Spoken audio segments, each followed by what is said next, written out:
And hello and welcome everyone to another installment of the comic multiverse where the worlds of nerd meet. Hello Matt, how are you doing as we are back again on this Sunday night at our regular time? I'm doing just fine, just fine. It's Superman's birthday, so I can't complain. That's right. Yeah, that's right. Wow, what excellent timing. We never plan out these shows in advance, but holy shit, what a good piece of timing. I almost feel like this should have been a Superman themed show. Like, what's your favorite Superman moment? What has Superman meant to you? Hey, well, we don't really have a lot of news to talk about. Maybe that's something we can talk about a little later on after our comics or something. Sounds good. Let's do that. I like that. Yeah.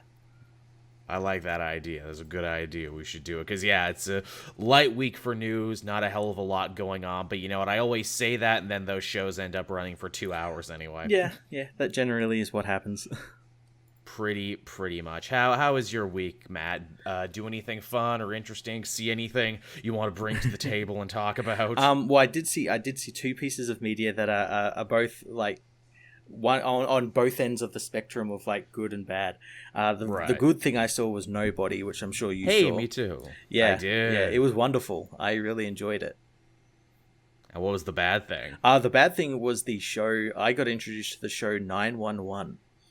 Oh yeah, I always see that when I'm like channel surfing and everything. What is that actually about? It's about like 911 operators and like fire and like a fire station. So it's like a normal, American drama. Like they have the cops one. This is like the fire brigade one, okay. And it's so bad that it's good. It's like it's just it's bonkers. Like you'd think it's like they just go do fires and stuff like that. No, they do like, and the things they respond to are just the most insane fucking things. Like there was one where like a guy, he was working in a mechanic shop and I think he slipped and he fell on like an air compressor and it entered his body and it started puffing him up. What? Another one. I haven't watched the episode, but the person I was watching it with told me about it, that someone got hit by a meteorite, like went straight through them, and they didn't die because it cauterized the wound. Okay, this sounds like pure schlock. I can understand why it's on Disney. At least it's on Disney Plus here in Australia, so I imagine it'll be on in everywhere else. But give it a watch. It's amazing. It's amazing. Okay. I'll have to give that a look. I think just this week they put the rest of It's Always Sunny in Philadelphia on Disney Plus here in Canada. So I'm like, oh, cool. I should finally finish this and really, really get into it. Also, the chat said apparently Rob Lowe is in that show, 911. Okay, say no more. There's a spin-off from it called Lone Star, which is the same show but set in Texas. Jesus Christ. Is this a Dick Wolf thing or the guy who did CSI? It's actually from the guy who did American Horror Story. No shit. Yeah. Really? Yeah. That's fucking nuts. Also, thank you, AU Carter, for the subscription. Always appreciated. Wow. That's fucking insane. Yes. Let's talk about Nobody, that Bob Odenkirk movie, because, yeah, you're right. That was really good. Yeah, it was, like, all the best parts of, like 80s, 70s, like, Death Wish movies. Yep. With, like, bits of comedy. Oh, yeah. And, like, the action was great. It's like John Wick action. I fully admit that when they were doing the marketing for that movie, and it got a fair amount of marketing, I'm like, what the fuck is this? Bob Odenkirk punching a wall, but it's not supposed to be funny, and they're doing like a Death Wish pastiche. Oh yeah, because that's always great. Every time they've tried to remake Death Wish, including the time they actually tried to remake Death Wish, and they all sucked. What's great about Nobody is, like you said, for one, it's a dark comedy. Two, it leans into the fact that Bob Odenkirk is not like your traditional action leading man. Yeah. Thank you, Spiral Sign 6. Also appreciate it. We're getting all the follows and stuff tonight. And yeah, the fact that it's darkly comedic and that it actually ends up going against many of the tropes and conventions of your typical Death Wish revenge movie. For one, his family doesn't die. No, yeah, that's not the thing that spurs him along. What spurs him along is basically the inciting incident is the home invasion, and they steal his daughter's like kitty cat bracelet or something. Yeah, again, we don't want to spoil it because there's so many really interesting twists in this movie that make it really funny and really interesting. But yeah, whatever you think is going on isn't the thing that's going on, and it starts as one type of movie, ends as a completely different type of movie. Mm-hmm. Also, I can't remember whether it was right or wrong or people just theorizing, but this is set in the John Wick universe, right? This has to be, isn't it? Oh, crazy, colorful Russian gangsters, close quarters, gunfights, and everything. Oh yeah, if it's not set in the John Wick universe, then I just don't know what. Great soundtrack, a lot of great dad rock that fits with the throwback that it is. But the thing that really sells this, some of the best, most creative action and kills I've seen in a movie in a very long time. It gets Home Alone in the third act. Boy, does it. Holy shit. The RZA has a great part in this movie that, again, I have never seen this in an action movie before. He has like a high-powered sniper rifle, shoots through 3 people that are rushing him, and then with the excess recoil off that shot, uses it to knock out a guy behind him. And I'm like, fuck me, that's cool. That was a really cool fight scene. The last 15 minutes of this movie are like, okay, let's just throw everything at the goddamn wall. And yes, as the chat is saying, freaking Doc Brown, Christopher Lloyd is in the movie too, and he's also amazing. Yeah, he's great. He's just puttering around with these series of shotguns, blowing people away. It's great. Hey, you brought a lot of shotguns. Oh, you brought a lot of Russians. But yes, Nobody is very cool. Check it out as it stands right now. Probably the best action movie I've seen this year. Yeah, and Bob Odenkirk did all his own stunts. I know, which is hard to believe, but also, again, really sells the idea that, oh yeah, I guess this schlubby guy could be capable of doing the things the movie says he's capable of doing. Mm-hmm. I like the villain in this one, too, Julian, who's like a goddamn Grand Theft Auto villain come to life. I like his introduction, how he walks into that club and does, like, the karaoke, and then just, like, kills a guy with a martini glass. They're like, I don't know, Julian, come on, you're singing and dancing, that's not really becoming of a Russian mobster. And he's like, okay, then, kill. All right, we good now? Oh, the car stunts in this are amazing, too. They do a thing in a car with a fire extinguisher where I'm like, wow, that's actually really smart. Yeah. But yeah, Nobody is great, everyone. Actually, check that one out. I promise whatever you think the movie is about, it's not actually about that, and it has several twists and turns that really subvert genre expectations. It actually ends up evolving the Death Wish genre in a way I've never really seen before. It's definitely up the bar for that. Certainly has. Yeah, check that one out. So, I suppose with that, we can head on to the actual show this week. As I mentioned before, we don't have a ton of news, but we do have some rather interesting stories all the same. We do. Starting things off in a big bad way over in the world of mutants and X-Men and Krakoa, the brand new team roster has finally been revealed for Jerry Duggan's brand new X-Men relaunch that's going to be coming very soon. Yeah, and it's a pretty damn good roster. Yeah, pretty stacked team, pretty interesting. Obviously, 2 of the members we already knew, Cyclops and Jean Grey, a.k.a. Marvel Girl, they're going to be heading up the team. Yep, they're the ones that sort of set this up. Cyclops, who's been going in a really interesting direction in these new Hickman books, and that is he is not completely sold on the Krakoan dream, and especially the level of inaction from the Quiet Council. Yeah, it's definitely quite interesting given like what we've seen throughout all these books and stuff like in like this week's Children of the Atom and all that sort of stuff where everyone else didn't read that one actually. Everyone else is kind of all in on it, all in ride or die, and there's a couple like Cyclops that are like, maybe not. It's a wonderful way to rehab Cyclops' characters after so many years of him being this kind of morally gray, morally ambiguous, I'm the new Magneto. No, you're not. It's fun to see him return to his Boy Scout roots and be like a killjoy, but for good. Yes. To be like, hey, everyone, I don't totally love this idea. And also to see him and Jean kind of united in this, too, because Jean also doesn't really love the way things are being run, especially after her last dust-up with Beast and X-Force. Yeah. We also got Sunfire on there. Hey, Sunfire, we haven't seen him in anything. He's in Sword at the moment. Oh, is he really? Okay. he was in the King in Black thing. He like died almost immediately because they had to kill him straight away because he's a fire-based hero. Yeah. Oh no. But they bring him back to life by the end of the tie-ins. There you go. Yeah, no one stays dead forever. I always liked Sunfire. Cool costume, nice little international feel too for this X-Men team. Mm-hmm. I wonder, if his whole patriotism for his own country is going to come into effect with where it's like, oh no, we're tearing down borders. We're all Krakoans now. That's the thing we haven't, in the books I've read, haven't really seen touched upon, like these mutants who are like quite proud to be of like where they were born.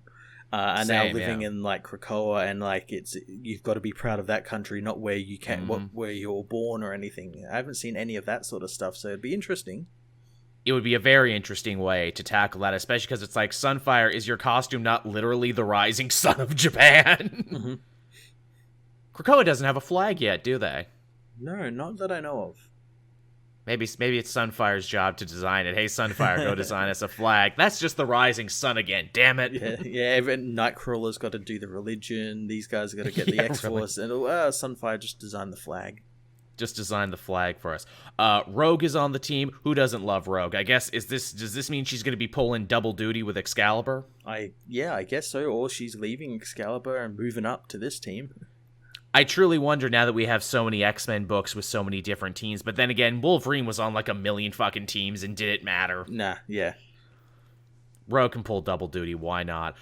Wolverine, X-23, Laura Kinney, whatever you want to call her, she's on the team. I love that she gets to be the Wolverine for this relaunched Wolverine, or X-Men book. Yeah, well, yeah, as Logan has told us, she's the Wolverine in this new era of Hickman books. He still goes by that name as well, but she is the Wolverine. Wolverine, Logan. No, I do that for tax reasons. Look, spiritually, you are my successor. You are the real Wolverine, but for marketing and tax on purposes, paper, I am Wolverine. but look, ain't no one gonna give you any shit about it. And keeping up with what we've seen from that last Hickman story with the Vault, Sync is gonna be on the team too, and obviously Sync and Laura have a way more complicated relationship now than they ever did before. I have a feeling we're gonna get that explored here. Yes, which is super, super cool, and definitely a new reason to read that. I know you and I said before, we're like, is this the greatest Sync story ever told? I think it might be. Yeah, the only Sync story ever told. That I can think of off the top of my head, yeah. And then finally, rounding out the team, and another mutant who is going to actually be pulling double duty when you stop and think about it, Polaris, who ended up winning that fan vote and getting to be on this team. Mm-hmm. Fucking rigged vote. They just picked the most popular mutant. Course, come on. Of course, yeah. Of course. Don't you people have any soul? Don't you have any heart? Don't you have any love for underdogs? Pick strong guy. Come on, pick an underdog. I'm surprised no one did write-in votes like me who chose Cypher. Yeah, really. And his new girlfriend, Bay. There you go. Yeah, his big titty extra dimensional barbarian girlfriend. Yeah. Big agree. Or wife, I guess. Not even girlfriend, wife. I mean, come on, Hickman, you've always had your finger on the pulse. Have you not seen people's love for giant muscular women right now with the Village? It's at an all-time high. You could be cashing in on this big time, and Hickman's like, sorry, bro, it's not my kink, bro. I can only put so many kinks into one issue, I'm sorry. Come on. But yeah, so good lineup for a team. Definitely interested to see where this is going to go. And surprising, too, that, they're coming back with another issue #1 this soon. Yeah, what's the other one on? It's only just reached issue 19? Yes. Yeah, it's very strange. Very strange indeed. I mean, I guess they know full well, hey, are you interested in X-Men? This is a great time to read X-Men. Was that Hickman stuff not doing it for you? Well, here's something in the same vein, but with a truly awesome workhorse like Jerry Duggan. Yeah, I have to imagine this is going to be a bit more action-focused than Hickman's stuff, which is a bit more high concept. And I'd imagine some people didn't like that very much. I loved it. Didn't gel with them. Same here. But again, I understand it's not everyone's cup of tea. I just appreciate, too, that Duggan, after so many years of proving that, he gets these characters, is given a big AAA book like this. It always felt like he was around the periphery. He was always a guy they trusted. But for him to actually be able to, write the big book, I like that. Yeah, this is finally a big break for him. Yeah, and like, he's been working in comics forever, and I don't think he's a young guy either. No, not at all. So this is like an Alan Rickman level break, which, you love to see it. You love to see it. Yeah. Absolutely. I guess moving on from there, we got some Skybound news, which I probably wouldn't even talk about if I didn't find this headline so truly fascinating. I guess it's the 10-year anniversary of Skybound and The Walking Dead and everything, and as part of a big 10-year anniversary issue, hey, look, we're bringing back Rick Grimes and also Clementine from the video games. Huh. Yeah, this is her first time in the comics? Yes, it is, I do believe. Are these just, like, one-off stories, or are these, like, actual, like... It's like, no, this is actual a multiverse event. No, I'm pretty sure that these are just like little one-off how you do's. But again, I think this is kind of an amazing story, if only because, wow, here's a character that was in the video games, not the books. As far as I know, Kirkman's hand never touched it, and yet the character is so beloved and it has such a massive cult following. They're like, no, she's as important as Rick. Yeah, it's I never played the last game of the series, but yeah, I really enjoyed Clementine as a character. She was great. That's funny. I never played the last game because, again, it got so long in between where I'm like, oh crap, I should go back and I should play all of them because I know I'm going to forget important story beats and everything. And I also never finished the Walking Dead comic because it got so, like, you know, morose and unenjoyable there. I don't know if it ever recovered or not. And also, too, that book just kind of ended out of the blue. They're like, one day it's over. Yeah. I think it suffered because of the, like, TV show, the popularity of that. They're like, oh, we've got to do stuff like the TV show, and that's true. I firmly believe that Kirkman would have ended Walking Dead way earlier were it not for the success of the TV show. Yeah. Where it's like, no, multimedia, got to keep it going. Mm-hmm. Got to keep it going. But that's cool all the same. But yeah, so if you love some Clementine, and I get the feeling a lot of people out there do, you can actually read more of her adventures. And again, you know, they say they're bringing them back. I don't know, like, the specifics there. Are they going to be, like, crossing over? Is this Rick meeting Clementine? Is that going to be their, like, Flash of Two Worlds moment? That'd be pretty cool. I'm sure I'm probably wrong, but I'm sure, didn't they bring Rick back in the comics not too long ago? I have no idea. I don't know. I'm sure I read something about that. I'm sure super Walking Dead fans are just, like, screaming at us right now through their monitors. I'm sorry. There's a lot there. I've been busy. I'm sorry. Ask me about anything else. Did the aliens ever come in Walking Dead? That was the thing, wasn't it? It was caused by aliens. Yes, that was the thing. That was the lie Kirkman told to get Image to take the chance on his weird black and white zombie book. Geez, I don't know, Rob. They're not really taking any zombie fiction right now, which, of course, zombie fiction would become the biggest thing in the fucking world in the next couple years. Yeah. So there you go. Sometimes you have to lie in this business. And the check never came due because it became the biggest thing ever, and they just stopped asking about the aliens. Spiral says, whenever Daryl's not on screen, all the other characters should be asking, where's Daryl? It's true. That's another real problem with that. Not to get on too much of a tangent, but when Daryl became, like, the most popular thing ever, due in no small part to the fact that his actor is, like, you know, just incredibly charming across all demographics, that he had, like, this shield around him of fan love, where it's like, okay, now this kind of, you know, is running in the opposite direction of where the series should be, where no one is safe and anyone could die. It's the same as I haven't watched it since, like, season 5 or something, but, like, Negan at the moment is, like, super popular, and I think they brought the character back as well, because I'm fairly certain he left the TV show and they, like, brought him back recently or something, and he's, like, a big part of the show now. Just by cosplay alone, the fact that there's so much Negan shit blows me away. I'm like, wasn't he, like, a one-off villain in the comics? Like, what? Wasn't he just, like, a terrible, like, man as well? Yeah. Like, he's a terrible, terrible, like, person. Again, it's the Rick and Morty effect, where it's like, Rick Sanchez is the best, he's the coolest. Yeah, but you're not supposed to think that, though. Yeah, you're not meant to do that. The series is actively an indictment against him. Whatever. But yeah, there's your zombie news for you, everyone. Don't say we don't talk about anything that isn't Marvel or DC. Now, a big piece of news that broke today, in fact, as we record this. Obviously, Matt and I had been talking before how excited we were for the return of Legends of Tomorrow. I think it comes back, like, in a couple weeks. I think, like, 14 days or something. Yeah. Well, Dominic Purcell, of course, who you know from Prison Break, and of course you know as the hilarious version of Heatwave that exists on that show, he took to Instagram today, and oh boy, he dropped a bomb and a half. He blasted basically the entire production arm of Legends of Tomorrow and basically flipped a table and said, "Screw you, I quit." Yeah, that rant sounded like it came after, like, he downed, like, a full 40. Yeah, it was, like, here's the thing. He said stuff there that I cannot repeat on here because YouTube will probably demonetize me. Yeah. He dropped some hard C words in this.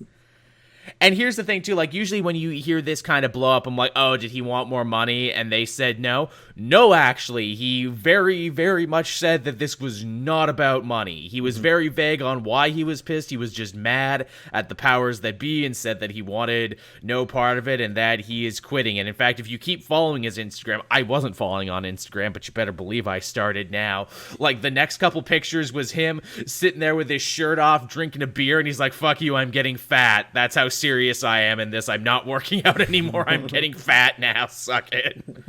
I have to imagine, like, it has to have been something to do with his actual character arc or something. Maybe. It sounded very personal. Or the fact that Legends of Tomorrow, despite being as popular as it is, isn't getting near as much, like, promotion as the Superman show or Flash is. It's always been the redheaded stepchild. Yeah, it could be also maybe he wanted to do something a bit more creative. Maybe he wanted to direct an episode or something. Maybe. Get more hands-on and they wouldn't let him. Now, Michelius is saying there, apparently the CW lawyers made him walk it back, and that statement isn't there. Interesting. Makes okay, sense. maybe it's one of those situations of I quit, then the lawyers call and be like, you legally cannot. Yeah. I have to imagine he's going to continue out this, and then the next season they'll bump him down to like an appearance every now and then just like sort of write him out. Yeah. Now, here's the thing. Within his rant, he was actually still very positive about all of his co-stars on the show, which was actually nice to see. He had nice things to say about Katie Leutz and whoever the guy who plays Haywood is. His name escapes me. Yeah, Nick Zano there, who it's funny, he's talking mad shit about the show 14 days before the premiere, and Zano and Lutz are like, 14 days to go. Oh, we're so excited, everyone. Get ready to watch. It's like, fuck this studio. I hate all of them. I'm sure there were many text exchanges like, hey, Dom, buddy, hey. The fuck, dude? Unless maybe he's like a super genius and that he's actively trying to kick up a controversy to get more eyes on the show. That could be it. That could be it. Because he's a secret here's genius. The thing. Oh man, because here's the thing. Like, we know the show's coming back because it's our job to know, and because we're always looking and watching, and we're subscribed to the Twitter feeds and everything.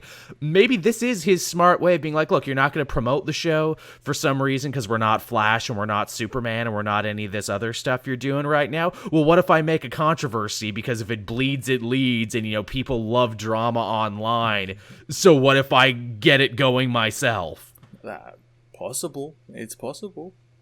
Man, I mean, it could be because, like that ranty one was like super vague and like very like above the line sort of stuff. Like nothing was, absolutely. No names were mentioned. No names. It's like, too, because I'm like, well, what is he mad about? Is he mad about creative reasons? I think Heatwave has actually been given a lot of interesting stories and depths and arcs. Now, like, even if he's like, look, I want off the show because, like, where do you go with my character next? You've already given him a daughter. You've redeemed him as far as he's going to go. That I could understand, but he didn't even do that. And again, it's not a money thing. He very much stressed it was not a money thing. Yeah. Again, maybe that is it. Maybe that's it. It could be. I don't know, man. It's very, very strange. Also, too, when you sit back and look at it, it's like, man, did you ever think Heatwave would be the best character on this show? And, like, the fact that only him and Katie Lutz are the only two original people who started this show and that everyone else from the first season is gone. Yeah, like, the arc he's had over these seasons has just been so damn good. And, like can you imagine, like, Heatwave being such a, like, compelling character? He's so good, and the fact that the comics never tried to, like, capitalize on any of this, I always thought was a real missed opportunity. And just in general, no multimedia stuff in general for this. Yeah, it's very strange. It's very strange. Like, maybe it's like, look, you guys have evolved so past the comics, so past, like, DC and Warner Brothers in general. We don't want to deal with you because we don't even feel like it's our thing anymore. I don't know. Yeah, I don't know. Which it's like, you should be applauding that, because, again, they weirdly became the most consistent one. Like, I still like Flash, I'm really enjoying Superman, but let's face it, I have the most fun watching Legends of Tomorrow now. Yeah, it is the most fun show. It is the most fun show, and, like, I don't really watch the TV metrics and everything as close as I watch the, like, comic metrics. I wonder what the viewership is and what the average, like, critic review score is when compared to the other ones. Yeah, well, I mean, it keeps getting renewed. It does, so, yeah. I mean, so it's clearly, doing something right. So clearly somebody's watching it. Yeah. And clearly it's kind of a big deal, but we'll follow this story more as it develops. Again, there's really nothing concrete that we can grab onto right now. Just, hey, he was upset, the lawyers made him walk it back. Yeah. Actually, hey, speaking of stories we were following, I didn't put this in the news because it's basically just one little update. We talked about Predator last week and how Marvel was, like, ceasing all production on anything Predator related. Mm-hmm. Well, as we actually found out this week, apparently one of the original screenwriters of Predator is suing Disney. Yeah, trying to reclaim the rights. So there you go. That's why. And again, this is one of those situations where it's like, dude, you're not going to beat Disney in a court case. You're hoping just to draw it out long enough that they pay you a big chunk of money so they don't have to deal with you. Yeah. Which, again, kind of genius, because they don't, A, want to take it to court, and B, you can't beat them in court, but if you have kind of a leg to stand on... I do find it funny, though, that it's like Disney's on the other foot now. Like, they're having to defend themselves against this. Oh, the chat saying, too, it's not just one of the writers, it's actually both writers. Oh. Well, holy shit, there you go.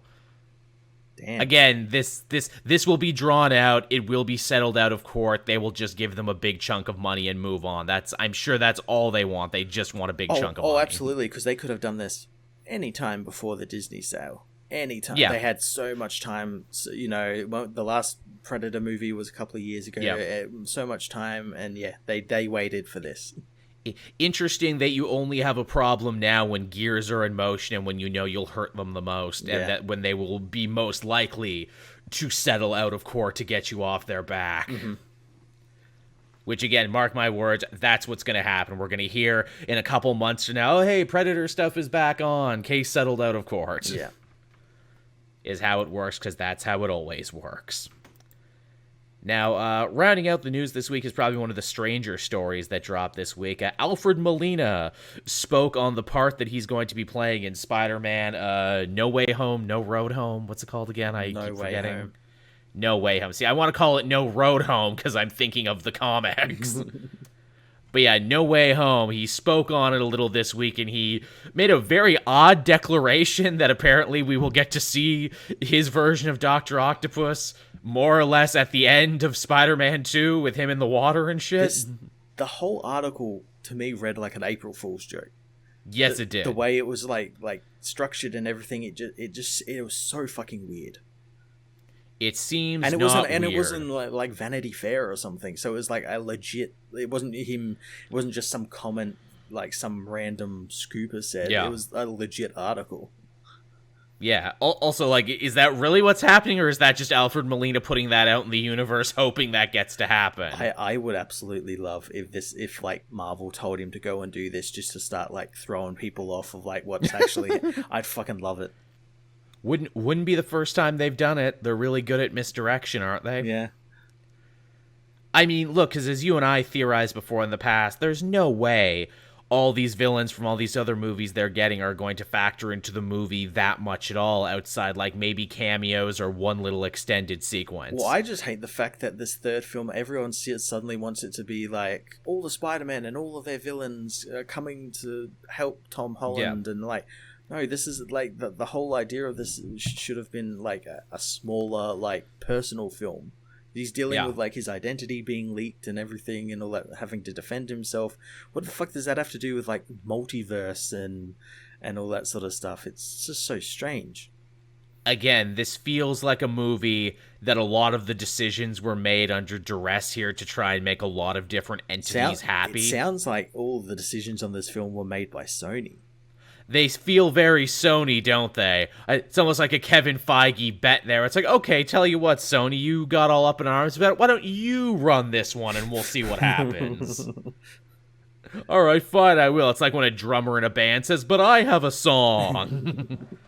Yeah, sure. You know what they call a drummer that breaks up with his girlfriend? Homeless. Yeah, take that, drummers. Comic Multiverse coming for all the drummers of the world.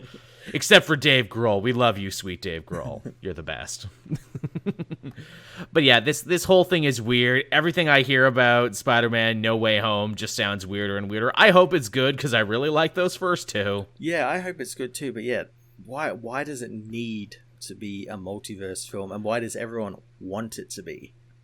Again, I can only theorize it's a combination of, Into the Spider-Verse being as great as it was, despite the fact that that movie was made from the ground up to be a multiverse movie, and also because they had to play with the parts that they were given because they didn't have access to everything else, and they made it work because, they put real artists and real people who cared involved with it.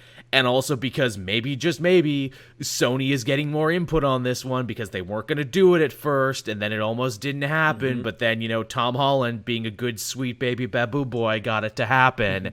And now maybe Sony's, flexing their dick a little bit more on this, where it's like, no, all Spider-Men matter. Even the ones we made, especially the ones we made, because maybe we'll want to make more Spider-Man movies one day, so they need to matter. And Marvel's like, sure, whatever, what fucking ever. We'll fix it in the next Avengers movie. We just need Spider-Man to be in the next Avengers. It's fine. And maybe Daredevil will be here too, also. Yeah, because there's a court scene in the film, and that automatically means that Daredevil's going to be in there. Same as like there's a court scene in Falcon and Winter Soldier, so it has to be in there. And Jennifer Walters has to be there as well, because there's only really two lawyers in the entire Marvel Cinematic Universe. In the entire one. It really does almost feel sometimes, and again, I hope I'm wrong. Again, make sure to note that I really hope I'm wrong on this one. That this is almost like them testing the bounds. Like, people love Spider-Man, right? And they'll always love him regardless, because Tom Holland is great, and because people love Spider-Man, so we can just put whatever the fuck we want in here, right? And make it a bloated mess, but it'll be fine, because people love Spider-Man, and that'll save it, right? That's the way I'm feeling. Like, again, the more I hear about this movie, the more it almost sounds like it's being made on a dare, and I hope I'm wrong. It keeps sounding like it's being made by fans who don't know how like films work, so they're like, just shove everything that I like into it, and it'll just work. Yeah, it'll be good. If it like has how all the things people that I like, on it'll the be internet good. and on Reddit write movies, and they're just awful. Yeah. It's them. It's like, this is just fan service. This is nothing. There's no plot, no characters, no through line. This is just fan service. Which, I hope it's not that. I hope that with everything we've seen, that, the people who make the final decisions in these things know what they're doing and know where it's like, no, there has to be a story, there has to be a 3-act structure and a through line and a theme and everything else, or else we're just, jerking off here. Well, yeah, again, like, I don't think Kevin Feige would put his name to it if he didn't believe in it and believe they have something to work with. For all the things you can throw at the Marvel Cinematic Universe, and people do, I think the reason, more than just about anything else, that they have maintained for over a decade now, is they aspire and always usually get there to a certain level of quality that audiences know when they spend their $15 to go to the movie, you're going to have this much fun with a Marvel Cinematic Universe movie, we promise. That's all guarantee. That's the Feige guarantee. I do not know why he is Southern now, but that's why. But yeah, so there's your Spider-Man news, everyone. That's a thing. Yeah. And you know how you wash down a story like this, Matt? How's that? With our sponsor, Wild Bill Soto. If you use the code on the screen right now, you can get yourself 10% off your next big purchase there. We know you've been buying because they actually allow me to keep track of who's buying what, and it's always appreciated. We like to know that we can give our fans a nice little discount, and you can find that discount on screen all throughout the episode, and you can also find it down in the description. Yeah. See how seamless I did that ad read, Matt? See how seamlessly I blended from one to another? Just, mwah. I'm good at this. It took me 231 episodes, but I'm good at this now, finally. But yeah, I guess with that, we can talk into the comics we read this week. And again, I didn't read everything. I haven't had a chance to read Wolverine or Thor yet, but I did read quite a few comics this week. Yeah, well, I read Thor. There you go. Actually, hey, should we talk about shows this week? I know we did that last week because there's a lot of really good comic TV right now. Should we do show talk before we do comic talk? Let's do show talk. Let's do show talk. Falcon and Winter Soldier, a big penultimate episode this week. Holy shit. Yeah, goddamn, this episode was just... This is honestly probably the best thing the MCU has done. This episode. It's really good. And it was also really divisive, too. I feel people either walked away loving this episode. I saw quite a few people say that it was bland and boring. I thought, what the fuck is wrong with you? But, to each their own. I think this is a perfect example of what the MCU can do on television and, the strengths that has doing a series as opposed to doing a whole big movie. Absolutely, yeah. Again, it's like that pros and cons thing, and this is definitely more of a pro for these characters because, goddamn, the stuff they do, it just in this episode alone for John Walker is just amazing. So first things first, they get the big action scene out of the way. I like that. I like that we started you'd think that that big action scene would be the big finale, big grand finale, but no, we're straight into it. Bucky breaking John's arm and John breaking Falcon's wings and just everything going to shit. Again, visual storytelling on that when this shield that you think is yours can actually be used against you and it hurts you more than it helps you. And also, hey, alone Bucky and Falcon couldn't do it, but only when they worked together were they able to break John Walker's arm. Only when they brought their powers together. Only with their powers combined through friendship, though ironically they're not really friends at that point. They do become friends by the end of the episode, which I think I'm like co-workers as they say. I'm like, nah, you're friends, come on. But again, that's what's beautiful about this show, kind of the mission statement where it's and they even say it in this episode, we weren't really friends, we were both friends with a mutual guy, now that guy is dead, what the fuck are we? Yeah, what does that make both of us to each other?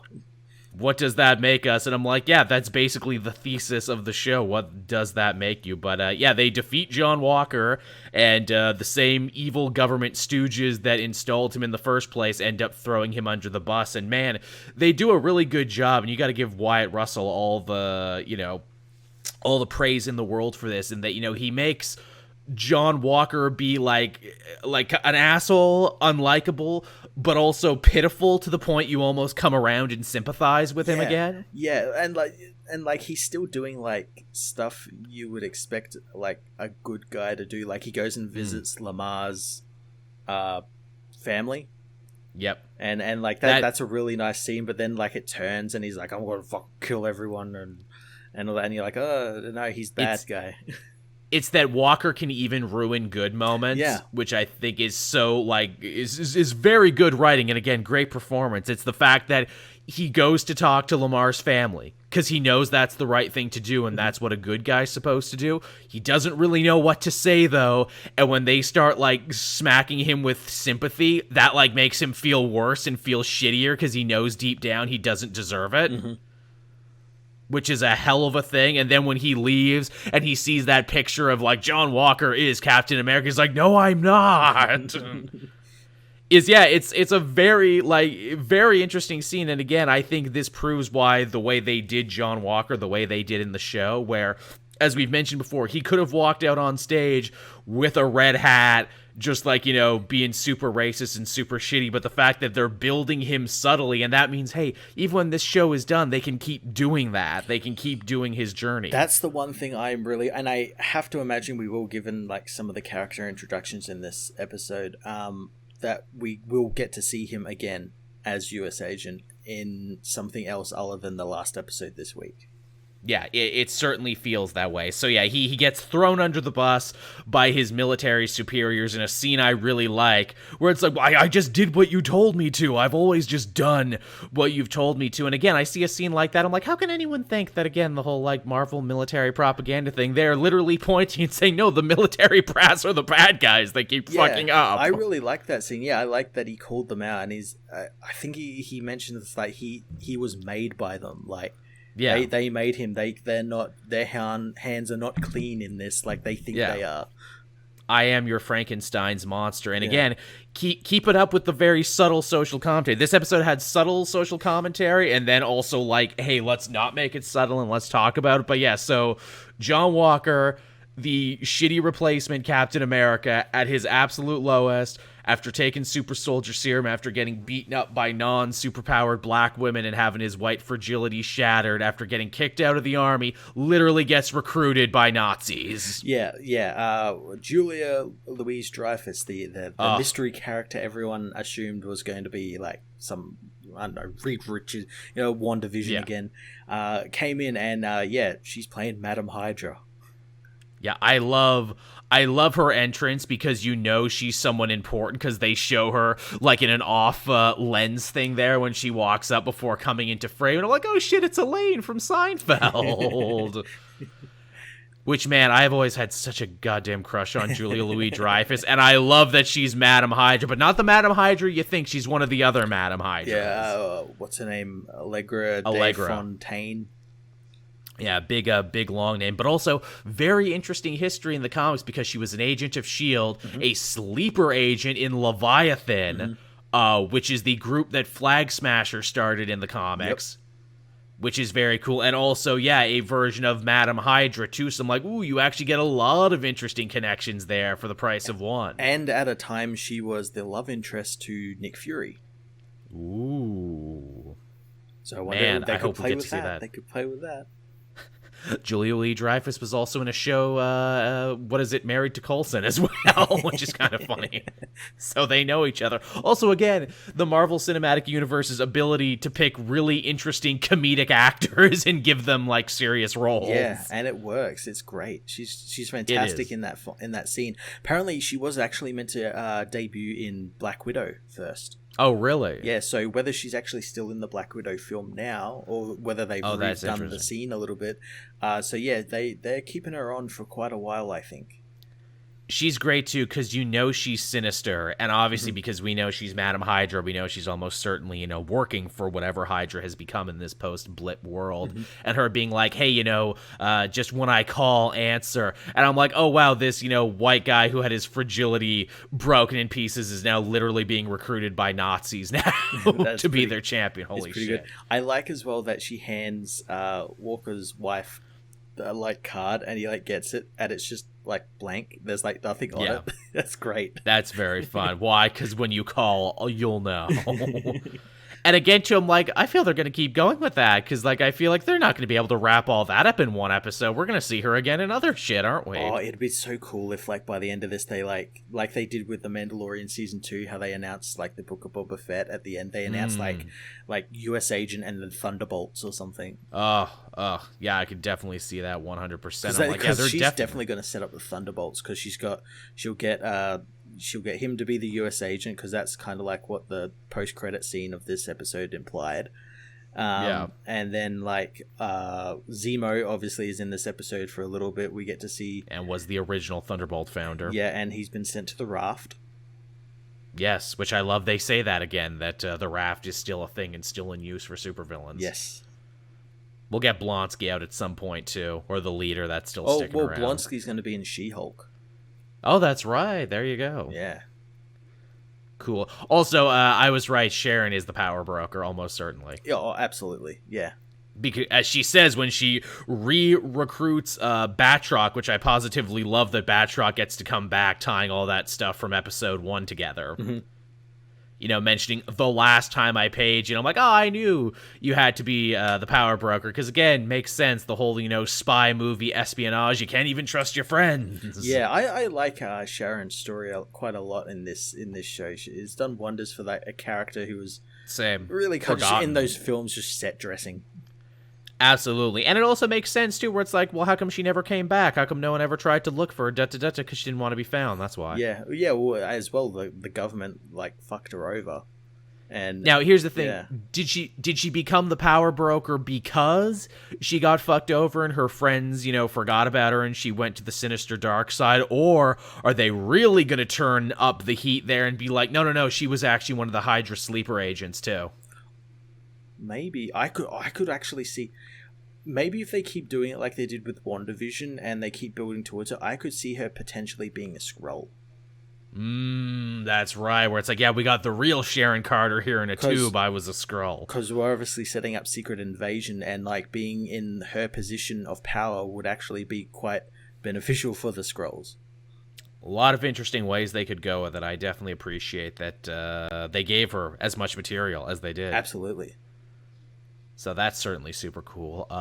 Man, all the stuff with Isaiah Bradley this week and that heart-to-heart conversation he had with Sam, man, That is some hard knowledge they're kicking here on this Disney Plus show. And again, for everyone who says, oh, the Marvel Cinematic Universe, oh, it's just for kids. Oh, it's not refined. It's so, what is it, philosophically dead. I just want to sit them down and show them this fucking scene. It's funny because those same people all, exclaim that, oh, keep politics out of my Falcon and Winter Soldier show. I'm like, yes, keep politics out of a show about people fighting over the literal American flag. Yeah, fighting over who gets to be the face of America, literally, which again, fucking Greg Grindelwald, goddamn turns over in his fucking grave. Geez, you think a show called, Falcon and Winter Soldier, a continuation of the story of Captain America, might just be a little political, go figure. And to have, Isaiah Bradley basically just come really hard at Sam and be like, yo, what self-respecting black man would want to be the face of America, given the history of slavery and Jim Crow and police violence and everything else? And Sam doesn't have a good answer. No, yeah, I like that. Yeah, he doesn't have the answers and stuff. And then I like it, they tie it back into his sister being the one that kind of, pushes him to become Captain America. And being the new Captain America, which we got teased with the suit as well. Again, it's the idea where it's if you don't like the face of America, you should change the face of America. And also, too, Bucky coming to the realization that I hoped he would, and the thing that so many people missed in that first episode, where it's Bucky is upset that, Sam didn't keep the shield when Steve gave it to him because, Bucky is viewing that shield as family. But also, too, now that Bucky has gone on this adventure with Sam, he's like, oh, yeah, I guess being a black man to become the face of America and become the next Captain America, you would be under a lot of undeserved scrutiny, yeah? It was also kind of shocking to see how many people didn't actually kind of see where they were going with Bucky that regard, because I picked that up almost immediately, but people just thought oh, he's just mad because he didn't get the shield. Yeah, the fact that people literally needed to spell that out for them, but I'm glad they did, so now there can be no mistake that, that's what they were fighting about the whole time. Also, too, hey, Falcon learning to use the shield much like he does in the comics, because, it became so easy for Steve, but not for someone like Sam. He's got to learn it. I like that, training montage, and, he's got to learn how to catch the shield, otherwise it'll kill him, and he's got to, train his body to be better and everything. I thought that was pretty cool. Hearts on fire. I just couldn't see that without being all right, let's put some Same with, montage music. Making a boat. In the middle of this MCU show, they just stop and just these two guys just try and build a boat. Again, I thought Red Dead Redemption, they're going to build a little house together in the sun or the rain whenever. See, again, that's the thing, too, where I think people are like, this show is boring. I didn't come here. Oh, thank you, Count Chocolate's house. It's been a long time since I've seen you. Hey, nice to see you. Yeah, I think that's when people are like, this show is boring. I didn't sign up for them to do a boat. And I'm like, shut the fuck up. This is what I read comics for. Yeah, this is every other comic issue. Yeah, it's not always big world-ending shit. Sometimes you learn more about the characters when they just sit down and build a little boat together, and the people come out from the town because this is what America is really about, helping your neighbor. This is what we're talking about, in case you didn't know. I love it. And also, Bucky flirting with Sam's sister was pretty fun, too. That was pretty good. Yeah, no.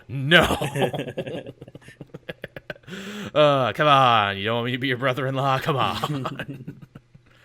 And also building up the fact, too, where obviously Bucky helps Sam with his problem, and in turn, he basically becomes a good counselor, which we know is his job already, and says, look, so much of your list and so much of the forgiveness you're looking for, you're doing it wrong. You're just being an Avenger again. It's not about, trying to make yourself feel better. You should try and make other people feel better, and in turn, you'll feel better about yourself. Yeah, again, and... what was the thing he says? He says just pick one thing on that list and just do it. Yeah, thanks, Echidna. And we know that thing is he's going to have to go to Yuri. They said they basically said he's going to go and talk with Yuri. And he's going to have to finally come clean about all the shit that he did there. And I'm like, yeah, and that's going to be really hard for him. That's basically his journey, this show. Can I work up the courage to, explain myself to this man I hurt so deeply? Yeah, and I'm wondering where that's going to leave him. Where does Winter Soldier go on from here? I don't know. Yeah, it'd be cool if Yeah, maybe a team of some kind. That'd be cool. Yeah, because he's not welcome back into Wakanda anymore. AO tells him to stay away from Wakanda for a while. Yeah, get fucked. Which it's like, yeah, fair enough. Like, he's not even mad. He's like, no, I get it. Your Wakanda privileges have been revoked.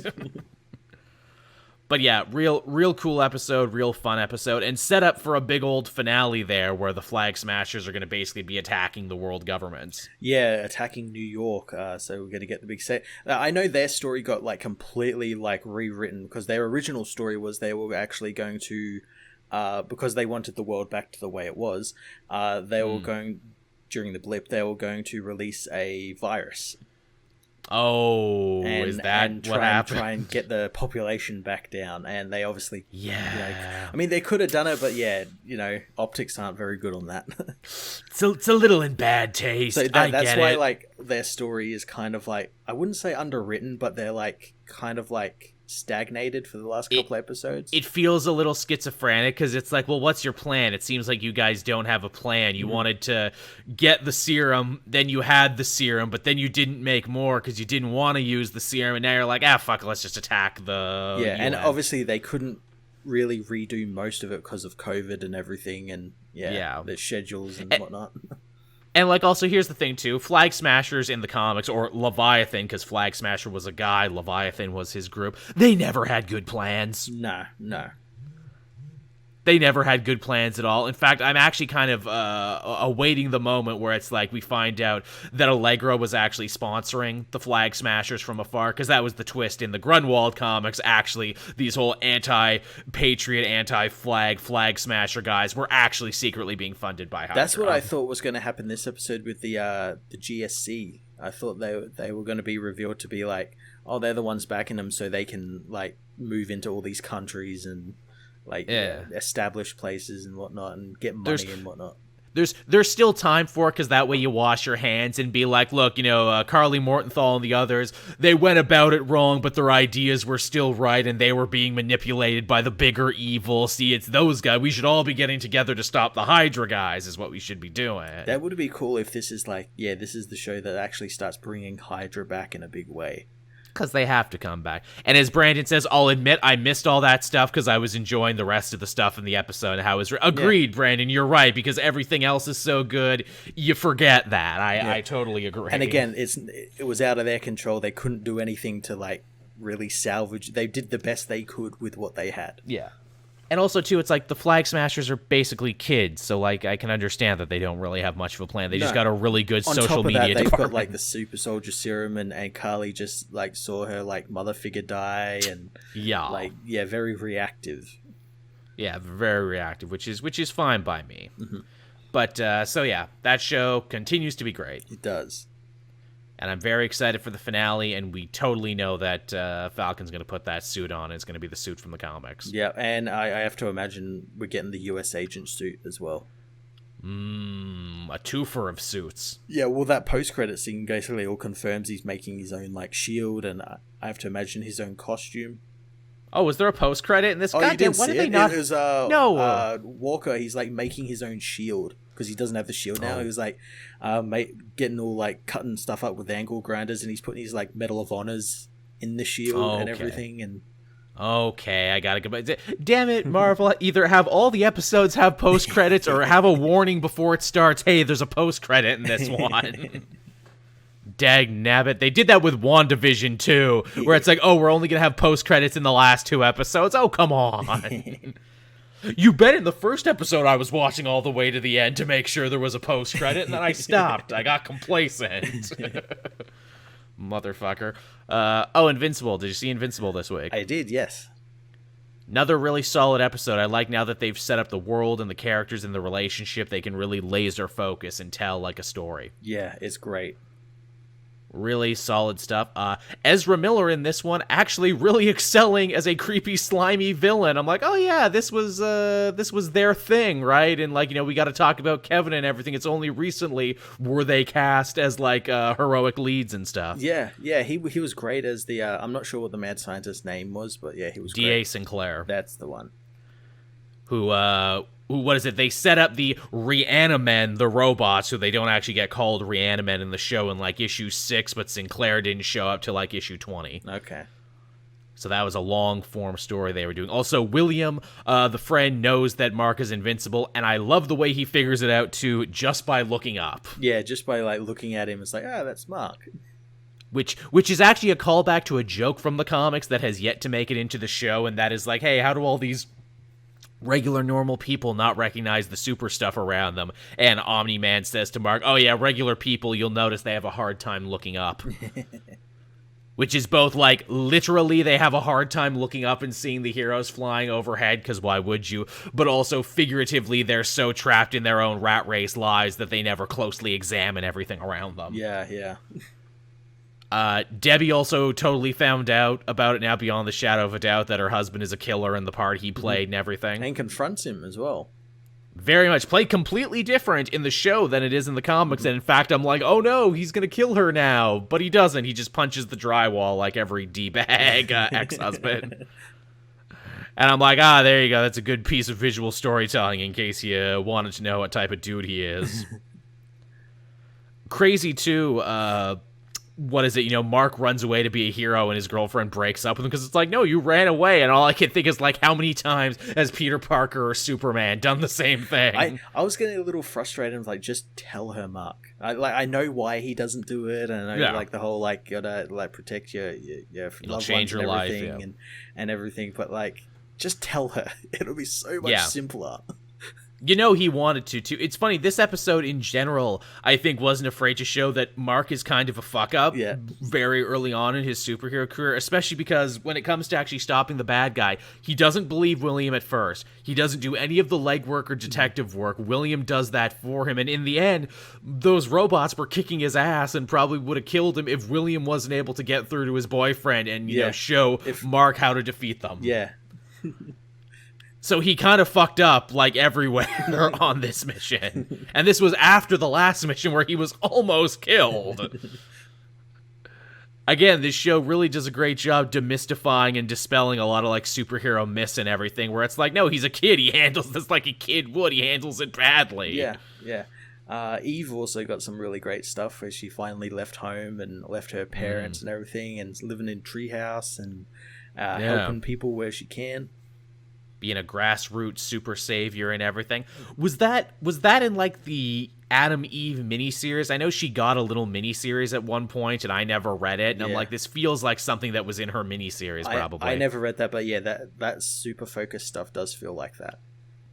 Which, again, I like she gets a B plot there and everything, and also that, her parents are the opposite of Invincible's parents because they're, like, super unsupportive. One thing I'm hoping they do with her, because they show in this episode she just, like, she helps grow crops and stops landslides. No, I'm hoping they show the fact that why many superheroes don't do that, and that is the people soon come to rely on them and, like, be careless and everything, and they're like, Adam Eve will save us, Invincible will save us. Hilariously, they actually did a very good Powerpuff Girls episode back in the day that tackled that same idea where the people of Townsville became so, reliant on the girls for everything. They couldn't do anything else. So one day they're just like, we're stopping. We're not doing anything. And the town almost got destroyed again and everyone died because. So that's a hell of a thing. But yeah, Invincible continues to be really good and only 2 more episodes left. Yeah. I couldn't believe it's almost over. I know, and these are big, meaty episodes at like 40 minutes apiece. Yeah, they don't waste any time in those episodes.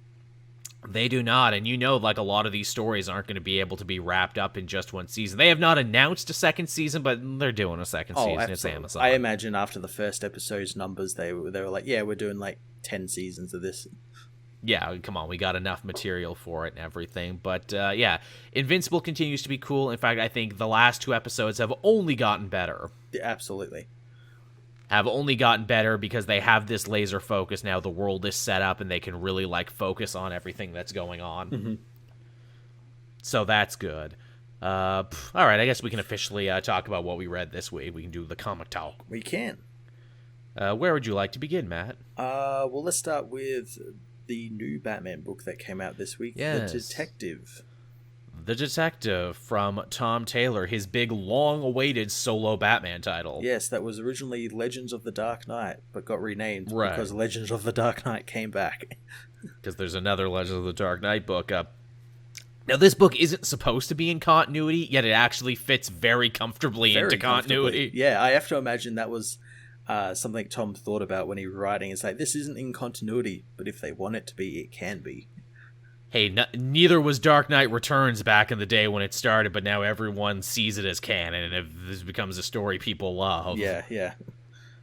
But, so there's a big plane hijacking in Europe, some weird terrorists who put on white Batman face masks before trying to crash a whole plane, get into a fight with the new British knight, who was actually the old Squire in Batman Inc. Yes, she's been knight for a while. That's right, I guess she has now. But yeah, she was the Squire, Beryl Hutchinson. Yeah, that's her name there. What a fun name, Beryl Hutchinson. How very British.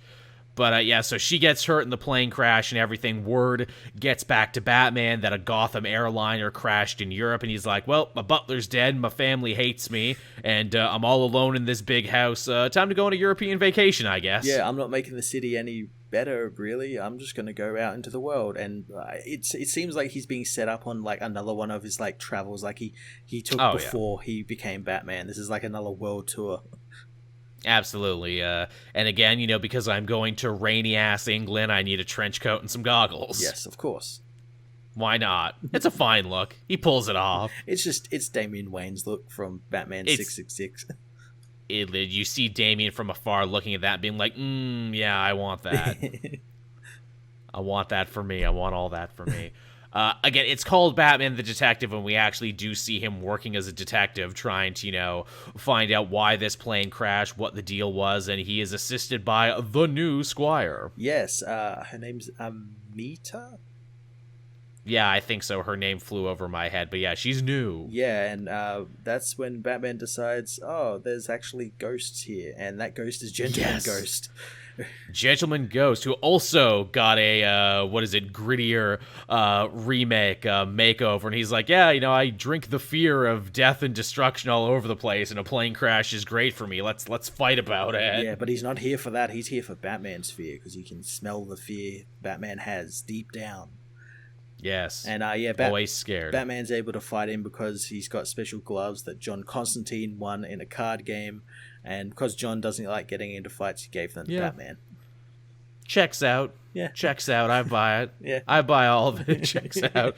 So yeah, Batman punches a fucking ghost in issue 1. In case you're wondering what kind of trip you're in for. He does that before eventually, they go and check out Knight in the hospital, just as more of those weird Batman militia folks come up to try and shoot up the place. Yep, trying to finish off the woman and everything, and that's when Batman learns that all the people that were on that plane, all 147 of them, are people he has saved. Yes, because he said earlier on in the issue, I feel I'm not making much of a change in Gotham. I'm not, affecting much systemic change. If I only help people at all, it's on a person-by-person basis. And, my hope is that if I do that, that'll create a butterfly effect throughout the rest of the city, and they'll help other people too. But now someone is actively trying to attack and destroy Batman's legacy. Yeah, these people, they don't have a name, but I'm just going to call them the White Knights because they're in the white Batman costumes. Well, they do drop the name Equilibrium, but we don't know if that's a code phrase or something. I think that's more of that they're trying to bring equilibrium to something. Some warped sense of equilibrium. Yes, I liked that Christian Bale movie, too. We should get more equilibrium in the Is Batman going to do Gun Carter now? Oh, my God. He just Gun Carter at a point. Look, if he does that, then we know that Tom Taylor's a fan of the movie Equilibrium. But yeah, this was cool. Kind of a slow burn there, trying to set up, the mystery and all this other shit there. But there's stuff going on here. I really enjoyed it, yeah. Me too. Yeah, again, feels different. I know a lot of people actually said they didn't much like the internal monologue for Batman in this one, that it felt weird and different from every other time Taylor has written Batman's internal monologue. That's why I liked it. It's not the exact same Batman he's writing it from, Deceased or Injustice or anything else he's done. It's a different Batman. And it makes sense because he's an older Batman as well. It is, I can appreciate him not trying to repeat himself. And again, I think it throws people off because it feels like it could fit in continuity, even though it's not in continuity. Yeah. That's the thing. And yeah, he's an older Batman, but he doesn't look that much older. He talks about being older, but he still looks like regular old Batman. Yeah. But yeah, seems pretty solid. It's a miniseries. I love the European flavor. I always dig it when Batman gets to, be outside his element and be outside Gotham for a little bit. Absolutely. It's always fun. I have to imagine Knight and Squire are going to be back up in this. I know, like, Squire in this issue was basically his Robin. Yes, someone for Batman to impress, which I appreciate that Batman still wants to try and impress people. Yeah. I'm good. I'm real good. But, so that was that one. Pretty solid. I enjoyed it. Yeah. We had another Batman book this week. We had The Joker, which is really more of a Gordon book, despite them calling it The Joker. But Batman was in it, too. He was in it, yeah, in a very surprising way. In a surprising way to the character as well, I think. I dig how thematic these issues of the Joker have been. The first one is, all about Gordon talking about getting older and not recognizing Gotham City anymore. And this one is all about Gordon's relationship to corruption and him saying being a cop in the worst city in the world, he has often been tempted about taking bribes or looking the other way. In fact, he mentions his old partner, Harvey Flass, who gets to be back in continuity now because of Infinite Frontier. Yeah. And how ultimately he never took the corrupt way out, but he's certainly thinking of killing the Joker now, and he basically goes and he talks to Batman about it and has a little heart-to-heart with him. Yeah, he talks about wanting to do it. I do like as well that he makes it known that he wants to go and do this, wants to go and find the Joker, and obviously Batman can't really do anything about that, and he wants to use Batman's resources to help him, like the Bat computer and everything. And Batman is slow to share. Yeah, Batman's like, I don't like this new Gordon. I like the old one. Yeah, don't go looking through my files on my Bat computer, especially not the one labeled homework. Nothing in there. Nothing in there for you to see, Jim. It's good too because we really see like Jim being a good detective and everything, and that taking over. He's like, look, I don't like this case to begin with. This young lady who hired me has no paper trail, nothing in no computers or any databases, and yet she knows so much about the Joker and this network that is hiding him. So certainly she's up to no good as well. Yeah, he doesn't trust anyone he's working for in this, and wants Batman to run. I guess Batman's going to be like the B plot to this. Yeah. I love Batman's like, no, Jim, I think you totally should do this because I can't do it myself. I don't have the money. The city's so screwed up with Nakano right now. Look, if some crazy rich person is paying you to go hunt the Joker down, go do it, but just give me a call when you find him. You'll be my new Robin, Jim. Here, I got some tights and some boots for you. No, Batman. No, Batman and Gordon.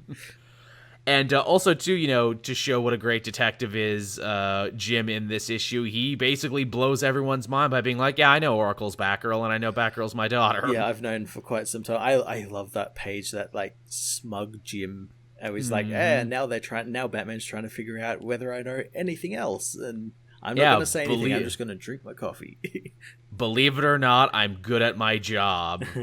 And this leads to a very great scene between father and daughter where they actually lend more credence to the idea of Barbara becoming Oracle again than literally any other book in the Batman line so far. Yeah. Well, they explain it as like she's been taxing her implant in her back as Batwoman, as Batgirl, and wants to kind of give it a break for a little bit and become Oracle, and there's a bunch of other reasons as well. But I like that they actually mentioned that back implant as well, because they mentioned that in, I think it was Nightwing, or they mentioned it somewhere else, because it's been in a couple, of it starting to like affect her.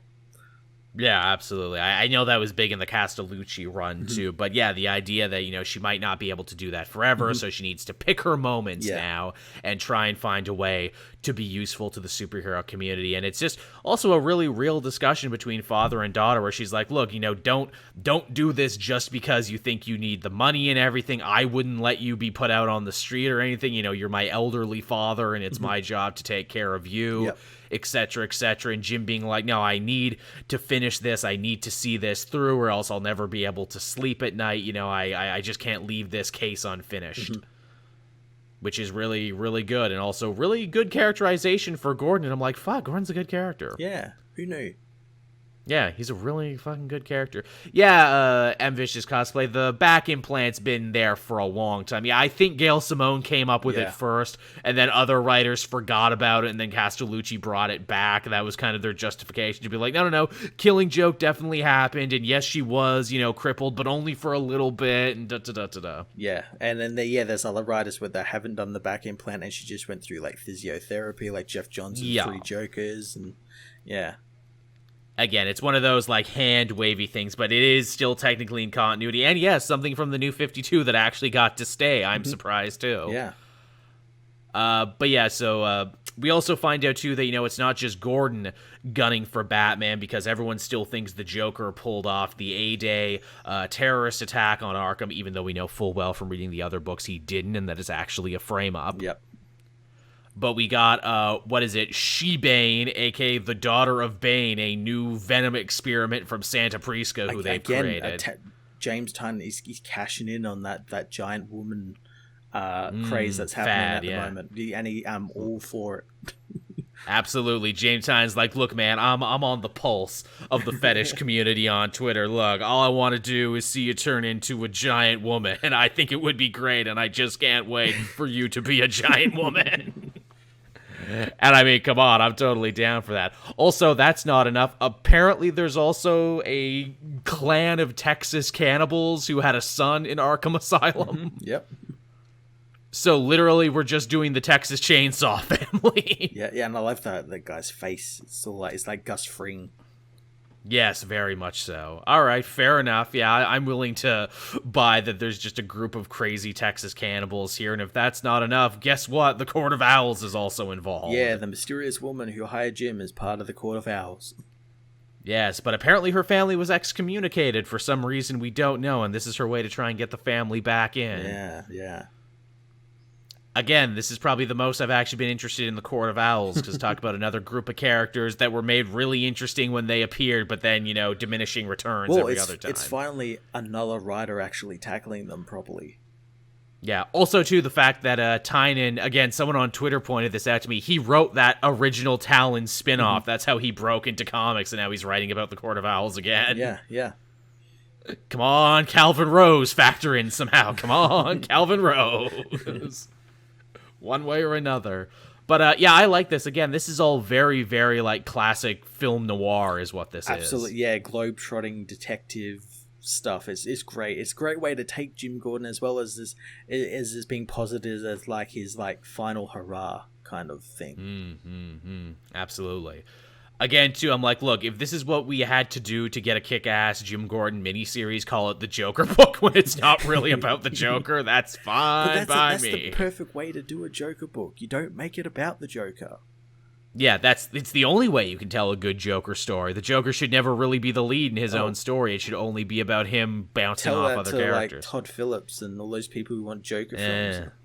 Oh, I know. Again, there's a great freaking, template on how to do it, but we just can't do it. Some people can't.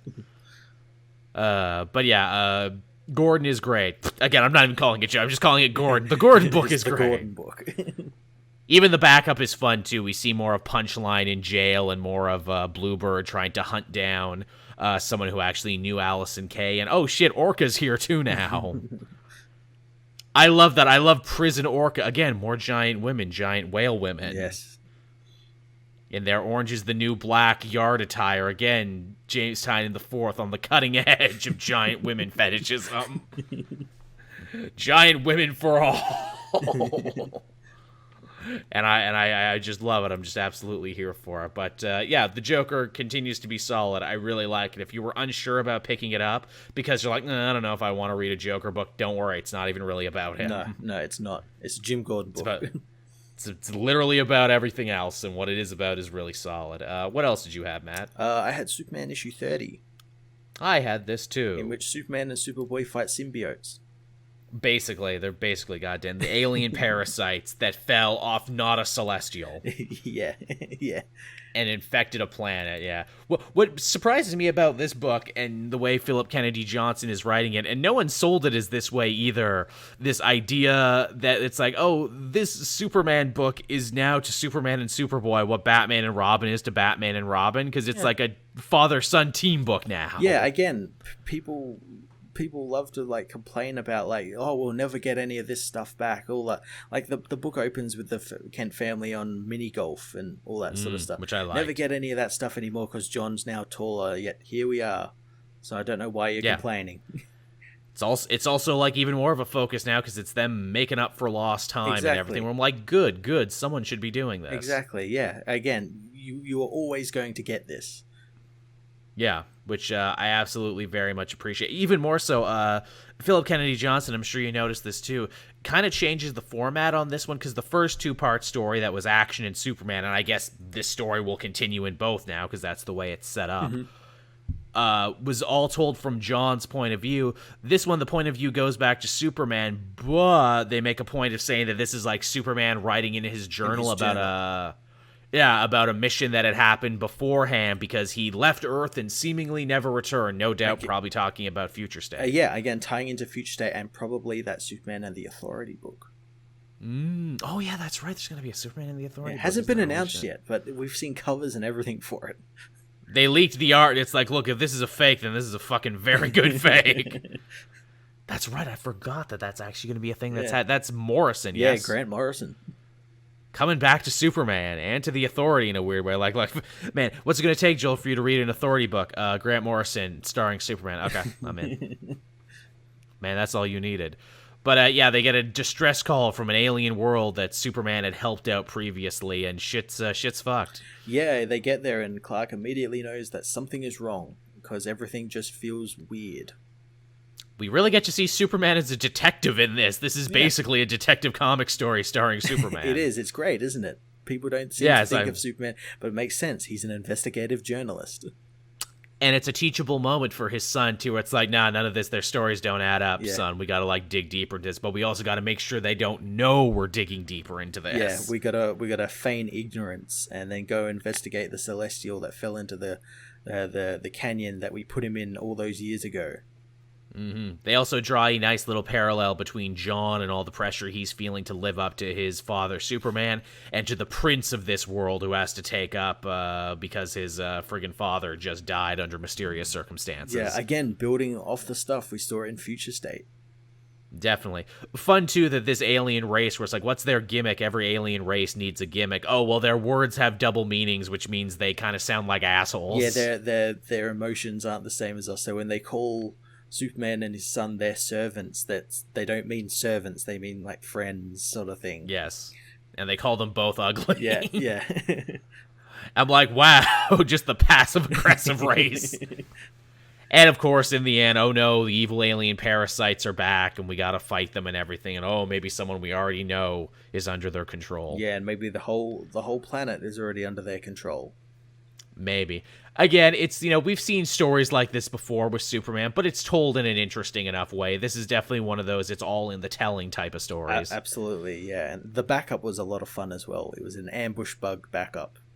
Yeah, man, freaking ambush bug, getting some more love. He gets to be the poster child for those, from the Vault DC stories, now he gets to be in this too. Yeah, he fights Deadstream, the villain we saw in the last backup that Bibbo fought, the water-based villain who gets inside his brain from his coffee and ends up trying to control Ambush Bug, but because Ambush Bug's such a strange, fucking weird character, he's able to teleport this guy to like a world that's like all moisture gets sucked into the core, so he just leaves him on this dead desert Earth place.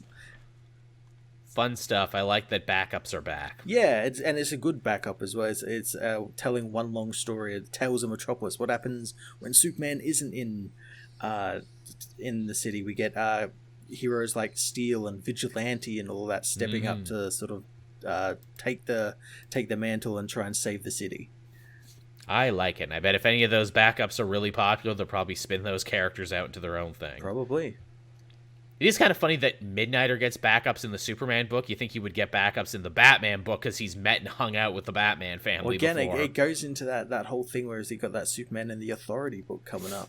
Gotta set it up there, and as well, right? remember that whole story was based around him going to Warworld to stop that Trojan guy from creating that kryptonite, synthetic kryptonite stuff that's right. Diorite or whatever the fuck it was called. Yeah, the weird name they gave it. Yeah. I'd like to ask Philip Kennedy just like that means something, right? Like you read a book about the elements and that's like some Latin thing that actually makes sense. It's is he not? Michael Conrad and Becky Cloonan. Oh, right. That's right. Yeah, wow. Had a brain fart there. Okay, I'd like to sit them down and be like, hey, man, what's that actually mean? Because I know it means something, but I hate reading it and having to say it. Like you get like an alien word where it's like, that just makes me mad to read that. Yeah, call it something simpler, please. I'm just going to call it the not kryptonite. Is that okay? Synthetic kryptonite. There, works for me. That's fine. Another book I had this week, I had The Spider's Shadow from Chip Zdarsky. I read this one as well. Yeah, it's the first of what they're claiming will be a brand new line of what-if stories at Marvel.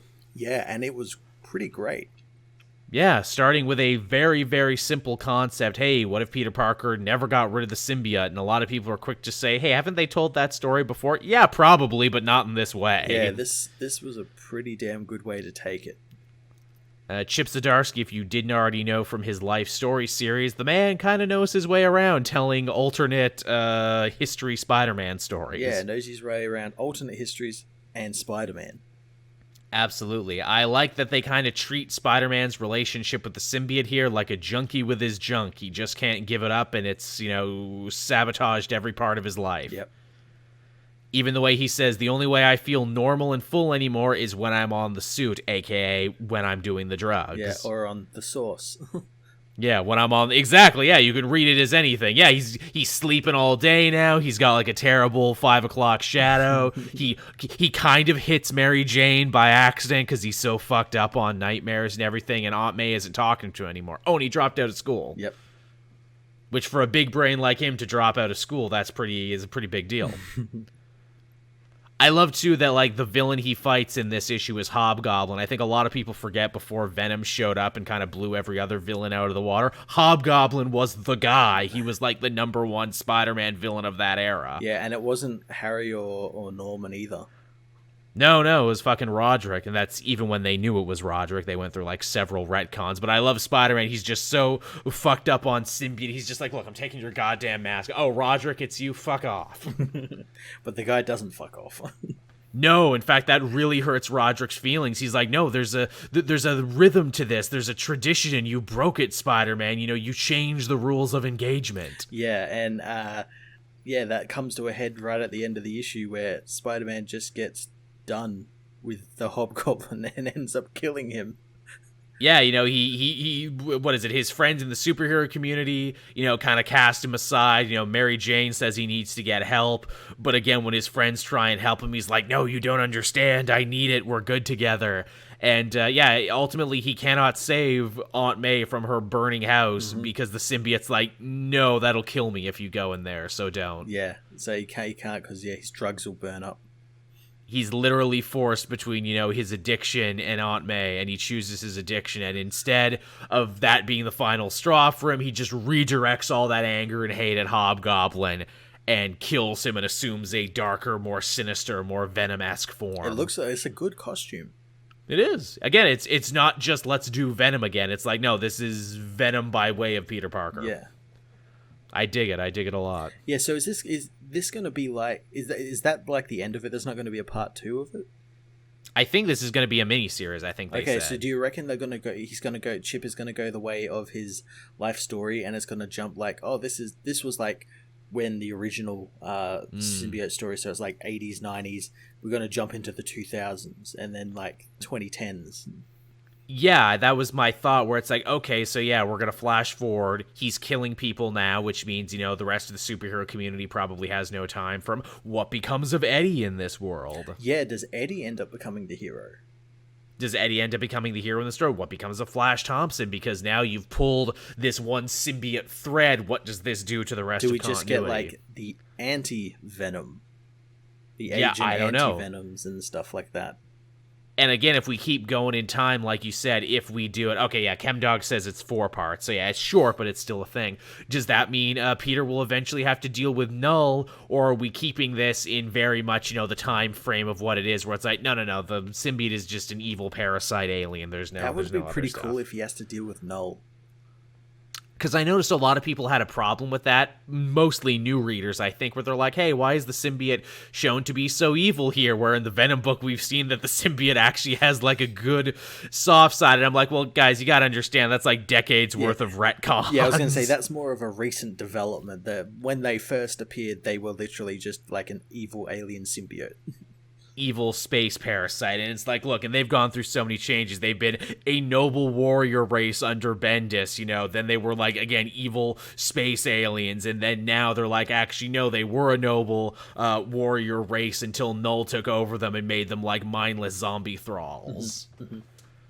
So again, there's been a lot of development. I think that's funny that, between the Venom movie and like King in Black, people are way more sympathetic for the Venom costume than they ever have been before. Yeah. Or it's like, no, guys, you need to remember, when it started, there was no sympathy. I mean, shit, they even like retconned as to why the suit is evil, and that's only because like it went on Deadpool, and because it was Deadpool was crazy, it made the symbiote crazy. Yeah. They've come back many a times to that story. But yeah, Spider's Shadow is very cool. Awesome. And again, could have been like a very creatively bankrupt idea, but like, oh, what if Spider-Man but more symbiote, but they actually make it work. Yeah. What else did you have, Matt? I had Thor issue 14. Okay, I haven't read this yet, so if there's some spoilers, try and go easy on me, but how cool was it? It was pretty cool. I'm just trying to think if there's... I mean, yeah, I probably won't talk much about the end, although I kind of have to. Okay. There isn't. It's not. It kind of goes where you think it's going to go. I mean, I'm gonna read it regardless, but yeah. Yeah. So this is the finale of the Prey storyline with Donald Blake. Thor last issue possessed the Destroyer armor, and so cool. He kicks Donald Blake's ass all around the Bifrost. Oh, just whooping his ass up and down. He ain't never seen such ancient Norse ass whoopings before. It's funny because like Donald is going to give one of his speeches, and Thor's like, no, we're through with words. I'm just going to beat you until you're dead. Yeah, that's crazy King Thor for you right now. I don't got time for this. I'm trying to stop the end of the world. They eventually, with Doctor Strange's magic, manage to subdue him, and Odin wants to finish it up and finish him, and it's actually again, like, Donny Cates does a great job of selling Donald Blake as, yeah, he's a villain, but you can kind of sympathize with him. He has, like, all of this was done to him. Yeah, he has this great line where it's like, fine, father, because Odin's his father, return me to what I was, which was nothing. I was nothing to you, and return me to that. And Odin's more than happy to try and do that. But he's like, yes, please, I'd be happy. But what he doesn't seem to realize is that if Donald dies, Thor doesn't get his body back. That's right, they're still tied. Because the stick. So Loki manages to remake the stick, and in the nick of time, Thor gets his body back and manages to stop Odin from killing Donald. Because as Odin... it's such a great scene, because Thor finally asserts dominance, that he's the king, and he says, I am the king, you are not. Sit down, old man. Ooh, it's like, good stuff. Fuck off back to your bar. Which makes sense, because so much of this arc is Thor being like, I'm king, but I don't feel like I'm king. Yeah, as I said in my review, it's finally, he's like finally owned up to the fact that he is king, and he's doing like king stuff. And doing it his way, too, where it's like, no. If you were in charge, you would have killed this guy despite the fact that he's only bad because of the shit you put him through. I'm king, and I say no more killing today. Yeah, he doesn't want to kill Donald Blake, but he's not against hurting him. And as he says, he's not against hurting a brother who's out of line. And he ends up like striking him with lightning and knocking him out. And the book ends with Odin going off into wherever, go back to his bar or something. For Beta Ray Bill to find him in his series. We see Beta Ray become the Horseman again because he grabs Mjolnir and it gives him his power back. Which they kind of spoiled in the Beta Ray Bill thing, because clearly this was supposed to come out before. Yeah. Thor ends up giving Donald over to Loki and telling Loki, like, what would you do with him? And Loki's like, well, I'm the god of lies. Would you like to know, or would you like me to lie to you? And it's kind of left ambiguous whether he lied to Thor or not. But we learned that he actually imprisons Donald in the way that the actual mythological Loki is imprisoned, which is he's tied to a bench, and a giant snake drips venom into his eyes for all eternity. And Donald Blake is actually granted the title of God of Lies now. Oh, that's cool. Yeah, so they left him alive. Setting him up in case anyone else wants to use him down the line for anything. I like that they turned him into a villain. Yeah, it's a good use of him, because again, no one was using him. He was this weird anachronism from comics past that just doesn't make sense anymore. But as like kind of a sympathetic bad guy, it works. Yeah, it totally works. I'd love to see him come back in something. Same. It's like, dude, I know you. I know everything about you. I lived the same life as you. But again, I am your fucked up shadow. Yeah, it's like Bizarro Thor. And again, too, setting him up like this means, well, maybe he can be redeemed at some point. Maybe he can be like become a hero again, become a good guy again. Yeah, maybe he'll get the chance to do that. Yeah, throw him on a team. He'd be good for a Thunderbolts team, actually. Yeah, nice villainous team. What did I have after that? Ooh, I had Daredevil, which was the last new book I read this week. Oh, nice. How was that? Continues to be fucking great. Matt Murdock was poisoned at the end of the previous issue while still in jail, and basically, you know that scene from the Raid 2 when they're all fighting out in the rain? Yep. In the mud and everything? They do that. Oh, nice. And it's basically just like that, and it's super cool, and Matt's like, okay, so either these guys are going to shank me to death or the poison's going to get me. So I need to actually pull out a play, not from Stick's playbook, but from Foggy Nelson's playbook, and that is I need to start meditating to throw these guys off long enough so I can purge the poison from my system, because Foggy always said to me, you can't hit a dancing man, so I'm hoping they won't hit a meditating man either. And I'm like, oh, that's funny, and that's good. Meanwhile, Elektra, who is Daredevil now, she took in that kid at the end of King in Black, and she's like, look, so you're pretty fucked up about seeing your mother die in front of you. Well, I'm not good with emotions, so, look, you can either be strong or you can be weak, and I'm going to show you how to be strong. So come with me, kid, while I beat up all these guys shaking down local Hell's Kitchen businesses. And she's like, see, look, don't you feel better now? Look, these guys were doing shakedown money. I'm going to tell them that this is Daredevil's territory now. And if they want to come back, the street tax is now $30,000. Oh, what's this? You only have $1,000? Well, I'm taking that and giving it back to the people you stole it from. That's great. Oh, she's amazing. She's so fun. Also, too, hey, Izzy Libris is now the new kingpin of crime, and Matt had a complicated relationship with her. Mm-hmm. Because obviously he was kind of stupping her daughter-in-law and everything, and but he had kind of seen the good in Izzy and everything. Mm-hmm. Now Izzy's like losing her freaking mind because she's Kingpin, and she can't run Hell's Kitchen and be Kingpin at the same time. So she gets Butchie to run Hell's Kitchen. Butchie, aka the bastard son of Wilson Fisk, who got created when Mike Murdock changed the universe. Damn. So him and Mike are that much closer to ruling New York now. Oh, damn. Because he got a big promotion that they didn't think he was supposed to. And Mike is still walking around Hell's Kitchen pretending to be Matt to keep up the illusion that him and Daredevil are not the same person. And I'm like, wow, Chip Zdarsky, you were just spinning so many goddamn plates. Goddamn. I'm really far behind on this book, but I'm planning on, once I get some time, I'm going to sit down and do 2 or 3 videos just catching up on the actual storyline. It would probably even read better altogether, honestly. And the last big thing, too, is, the Kingpin still made good on his promise to try and kill Daredevil. And he's like, look, I always do more or less the same things over and over again, and it never works. So I'm calling on, a bunch of the technology and doctors I have from Ravencroft. Again, they're bringing up the fact that Kingpin runs that place now. I've captured Bullseye, and I'm trying to condition him now to basically do what I tell him to. Oh, nice. Because every other time I've sent Bullseye, it's almost worked, but he never listens. But now I'm going to basically brainwash him into doing it for me. Mm-hmm. And I'm like, that's pretty dope, because again, we're also promising, hey, here's going to be another Bullseye Daredevil fight, which everyone loves. Awesome. So yeah, Daredevil continues to be dope, just going from strength to strength. What an epic, what a comic, what a run. Nice.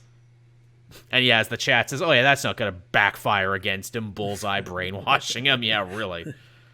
Yeah, Wilson, when he figures that out, he's going to be really mad at you, right? That's a story, Bullseye being like, no, I'm not mad at Daredevil this time. I'm mad at you, Kingpin. And now I'm going to make your life hell. That would be some shit. Especially now because you're mayor, you have so much to lose. Yep. But yeah, good shit. Very fun, very cool. Awesome. Last book I had was Iron Man issue 8. Oh yes, the continuation of this Chris Cantwell Korvac saga. Well, it kind of takes a break here because we use this issue to focus on Patsy. Throughout this whole story, Patsy has been an integral part because she has a connection with Korvac. Korvac, like, invaded her mind and showed her the paradise he wants to make and everything. But in doing so, it awoken Patsy's old psychic powers that got taken off her in Defenders. That's right, I forgot that was a thing. Here those powers come back with the help of Moondragon, who took the powers from her in Defenders.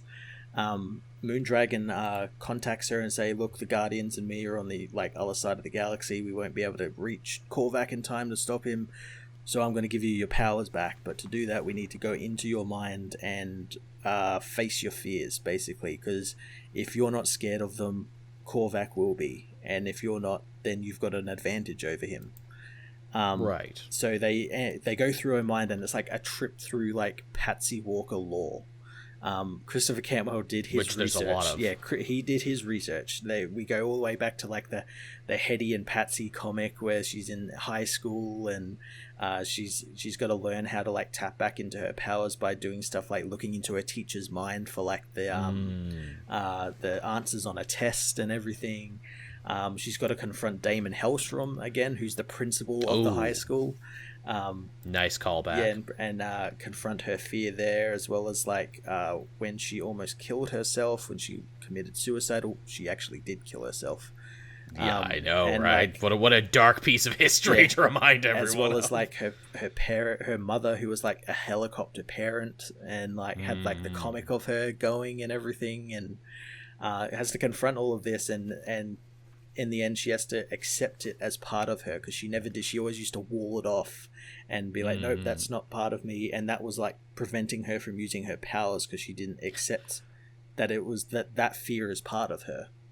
What a very Grant Morrison-y, only when you accept all of your weird ass continuity do you become the fully formed character with all the powers. Pretty much, yeah. Shit, I gotta read that now because I know Cantwell's gonna be doing Captain America, and I kind of want to catch the fever. Oh, he's such a good writer. And this is all happening while in the real world, Korvac's ship is firing on the Team Iron Man space shuttle and basically destroying it, and James is getting ready to send the ship into self-destruct and basically blow it up in Korvac's face with the hope of taking him out with it. And Patsy ends up coming back, and she's got a plan, and she needs 10 seconds, and in that 10 seconds she is able to project images of Korvac's former masters into his mind and make it seem like they're coming for him, and basically short circuit him because he's an android. Right. And short circuit him and cause him and his ship to, it doesn't explode, but it does explode basically in this big ball of light, and allows the team to escape. And the issue ends with her asking where the hell is Iron Man, because Iron Man in the last issue got teleported to some unknown alien Earth that he has no idea where he is, and no one else knows where he is. And I guess that's the next arc. That's the next arc, yeah. Well, that's cool. Yeah, you've done a good job selling me on this book, man. I guess I'll have to check that out, and I'll have to check out Doctor Doom at the same time if he's going to be getting Captain America. It's pretty good. Yeah, sounds like knows his continuity and does some interesting outside-the-box ideas. He does in these continuities, he's referencing books that are from the 60s and things you'd actually have to go and look up, and it's why is that there? Oh, that's because that was in that specific issue of Hellcat. weird romance comics that Marvel was making at a time when they weren't doing superheroes, but are still very much in continuity. Yeah, and even the team he's built around, Tony and Patsy, like Frogman and Scarlet Spider and Gargoyle and Misty Knight. The fact that someone is writing about Scarlet Spider and Gargoyle is pretty good. And taking them into space and everything. That's pretty good. I mean, come on, if you're a fan of those characters, you gotta check it out, if only for that. Yeah. All right, is that everything from this week, Matt? That was everything on my end. Yeah.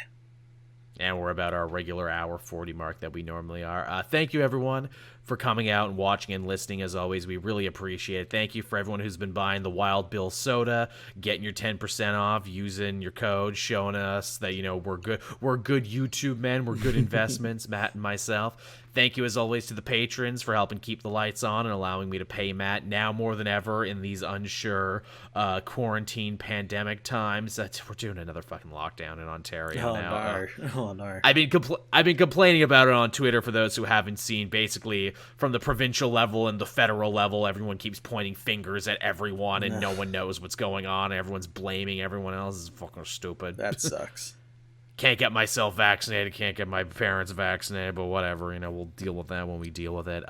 Again, thank you everyone for watching live. We appreciate everyone who comments and engages and helps out with the algorithm and all that good stuff.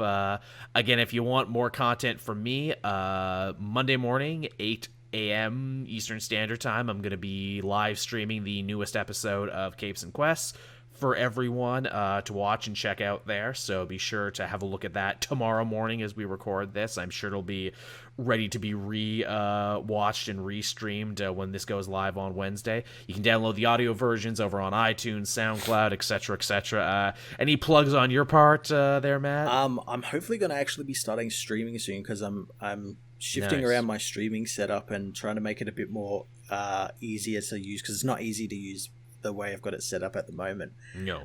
But hopefully that'll be happening in the next week and a half.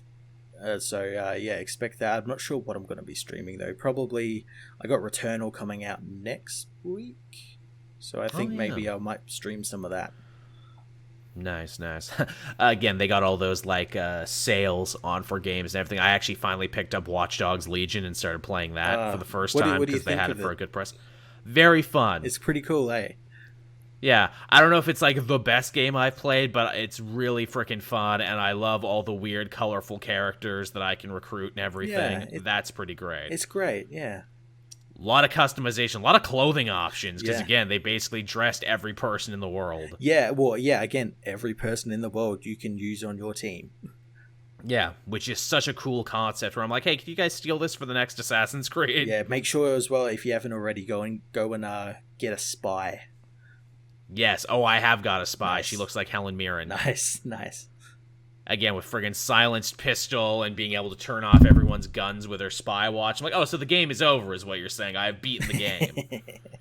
I got the Hitman 2, and the Hitman's pretty good, and I'm like, it doesn't hold a candle to the spy, though. In this weird, stealthy, hacky game, the spy cannot be beaten. No, not at all.